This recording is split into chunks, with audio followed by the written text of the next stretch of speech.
पोलिसांची मोठी कारवाई, मसाज पार्लरवर टाकला छापा आणि 4 महिलांची केली सुटका।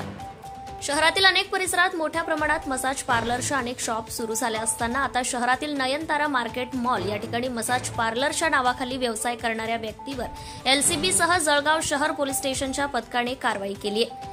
एकूण 4 महिलांची सुटका करण्यात आली आहे। मिळालेल्या माहितीनुसार जळगाव शहरातील गोविंदा रिक्षा स्टॉप जवळ नयनतारा ऑर्किड मॉल येथे दुकान नंबर 408 मध्ये मसाज पार्लरच्या नावाखाली व्यवसाय चालतो अशी माहिती एलसीबीला मिळाली होती। त्यांनी बनावट ग्राहक पाठवला। त्या ठिकाणी संशयित राजू मधुजी जाट राहणार कलोधिया तालुका पिंपरी जिल्हा भिलवाडा राजस्थान याने बनावट ग्राहकाला व्यतिरिक्त इतर सेवा देण्यासाठी आमिष दिल्यानंतर पोलिसांनी छापा टाकलाय। छापामध्ये 4 महिलांच्या मार्फत 5 सेंटरच्या विक्रीचा व्यवसाय सुरू असल्याचं दिसून आले। त्यांचा मालक विक्रम राजपाल चंदमारी धाणी वय 20 वर्ष राहणार चत्तरगड पत्ती जिल्हा सिरसा हरियाणा हा व्यवसायाला प्रोत्साहन देत होता। त्यामुळे दोघांविरुद्ध पीटा ऍक्ट प्रमाणे जळगाव शहर पोलीस स्टेशनला गुन्हा दाखल करण्यात आलाय।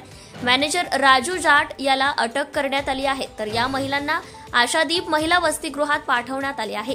ही कारवाई ही जळगाव शहर पोलीस स्टेशनचे निरीक्षक अनिल भवारी, सहाय्यक पोलीस निरीक्षक शीतल कुमार नाईक, एलसीबीचे उपनिरीक्षक शरद बागल, उपनिरीक्षक निरीक्षक महेश घायतळ, सहाय्यक फौजदार विजय सिंग पाटील, अतुल वंसारी, सुनील पाटील, अक्रम शेख, विजय पाटील, योगेश पाटील, उपनिरीक्षक वैशाली महाजन, हेड कॉन्स्टेबल प्रियंका कोळी, मंगला तायडे, चालक दीपक चौधरी यांच्या पथकाने केली आहे।